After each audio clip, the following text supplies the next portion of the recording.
So imagine, if you will, coming home from Trader Joe's, and in over your head as you're walking through swoops this guy.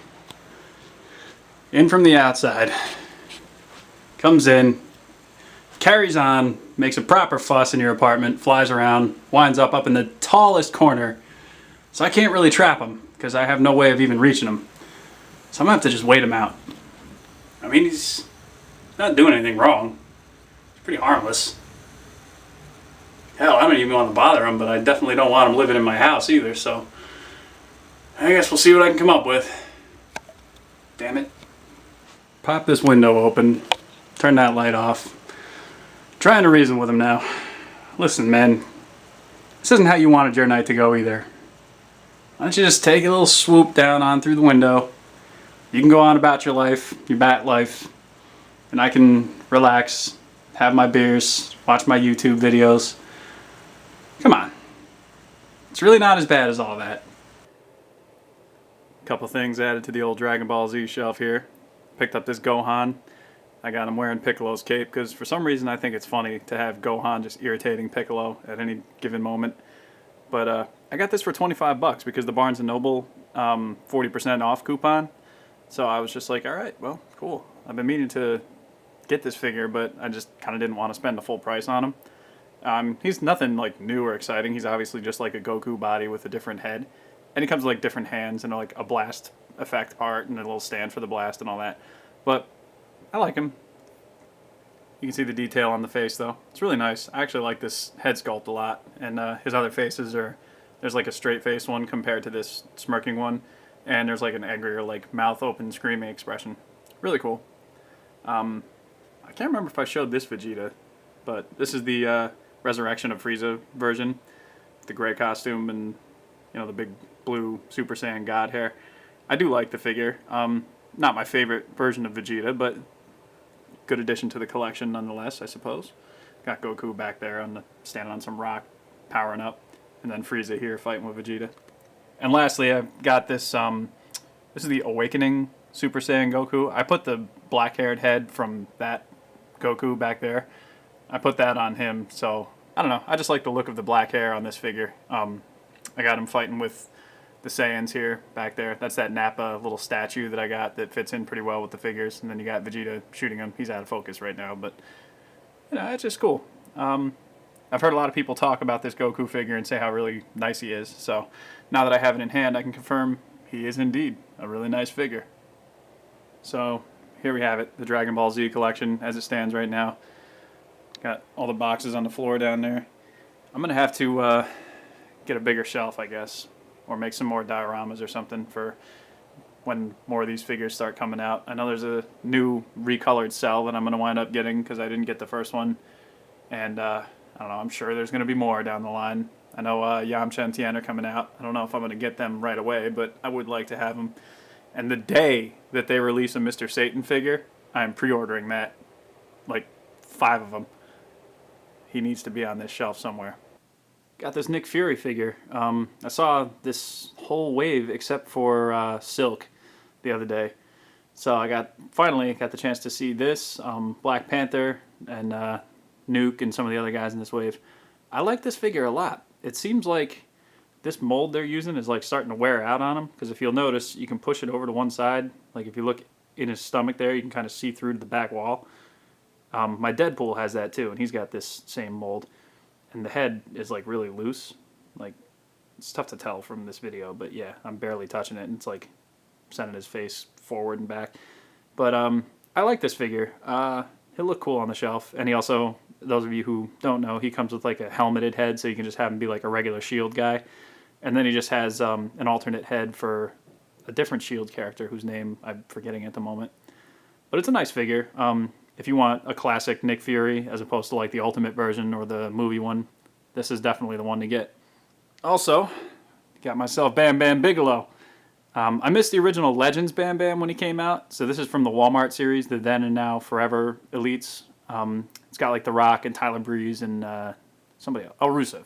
Who actually, I almost bought Rusev too because I like the look of him. I don't have an Elite Rusev, and he comes with the U.S. title, so I may go back for him at some point. But Bam Bam, though, I definitely wanted to get him. I really like the look of this attire. The bright yellow and red against the black. Just, I don't know, it's really cool. And they did a good job with his tattoos and everything. He's got like the one on top of his head and on the back of his head and all that. So yeah, this is cool. I definitely look forward to adding this to my wrestling shelf in there, which again, much like the Dragon Ball Z shelf, I'm running out of room. So I'm probably going to need to either expand it or downsize some of the characters on there so I can fit new ones. I don't know. We'll see what happens. This guy showed up last night. SH Figure Arts Luke Skywalker from A New Hope.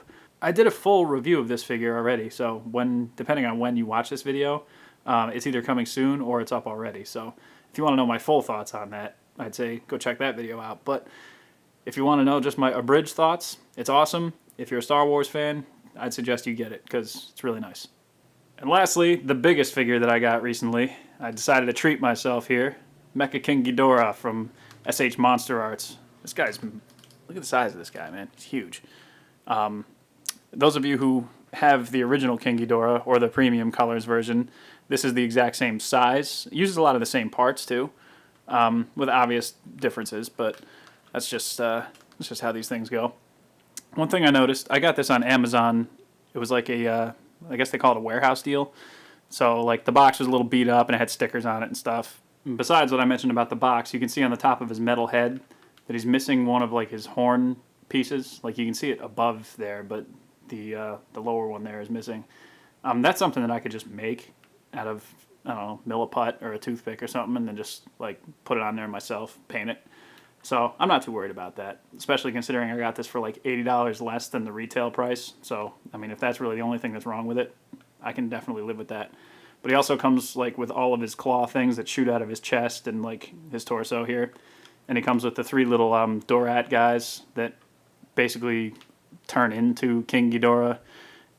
It's weird to say. Like, if I had to explain the plot of this movie, I haven't seen it in a long time, but there's like time travel and alternate reality kind of stuff going on. It's out of hand. Like, to try and explain the plot of this movie is ridiculous. But Godzilla vs. King Ghidorah, I want to say it was like 1990 or 1991 or something. Go watch it. It's good, and it makes even less sense than me trying to sit here and explain it. But it's fun. And you wind up with stuff like this. So what's not to love? Another cool thing about this is they actually like made the wings a lot more stable and sturdy than the original King Ghidorah. So like I'm not as worried about posing them and just kind of flexing them around and giving them some different options as far as display goes. But yeah, awesome figure. What about a good, just maybe a relationship story, whether it was a fight or a breakup? What do you got? I don't know if it's related to the breakup at all. I'm sure it didn't help. But one time I forgot my girlfriend at the time's birthday. Oh, no. Cap, what's some weird shit you've seen just going about your day? Well, let's see. Last Thanksgiving, when I was working the retail job, my position during Black Friday is usually to like run the credit desk, which was set up right in the front of the store. So like basically I would be there bothering people to sign up for a credit card like the minute they walked in. It was great for a lot of reasons because I got to stay at that desk while everybody else is running around. And I was also the only guy in the store that customers didn't want to talk to. Like, nobody bothered me at all. Yeah. So I was like, this is awesome. I want this every year. So last year, I was up at the front, and as fate would have it, like some younger people, I want to say probably like 18, 20, 25, somewhere in there was a group of them. And one girl just freaking starts throwing up all over the floor right up at the front of the store. And I'm just like, yeah, how do you like that? Messing around in the lab here. Got a nice curtain so that too much sunlight doesn't get in. I can adjust it with my little, my lamp here. That's how I'm going to handle lighting my animations from now on, I guess. Put up some posters. Astonishing X-Men. I want to say this is like the cover to issue number like 4, I don't know, 3 or 4. The original run of Astonishing X-Men was actually really good. Like issues 1 through, I want to say like 12. Awesome. Go back and check that out if you are an X-Men fan. And speaking of X-Men, got the Frank Miller Wolverine poster up here. This is from the miniseries. I think this is the first issue cover. Yeah, so pretty cool. I actually have a couple of the X-Men movie posters too. So, I don't know, maybe one for the door or that wall or something like that. No idea, really. Got too much X-Men stuff. A couple Mortal Kombat guys up there. This is just boxes of dioramas that I'll eventually find a place for, but you know, for now they're fine, tucked away in the corner. Then underneath the animation table, I've got, I think those two tubs there on the ends are empty. And then the ones in the middle, this is like Marvel Legends and wrestling guys. And those are just boxes to like Monster Arts figures, which I also have like over here on the shelf. And now that I have Mecha King Ghidorah, I have no idea what I'm going to do with that box because that's giant, just like the original King Ghidorah box. And I got stuff over here, all types of stuff. I don't even know. At least I got floor space, though. I can function.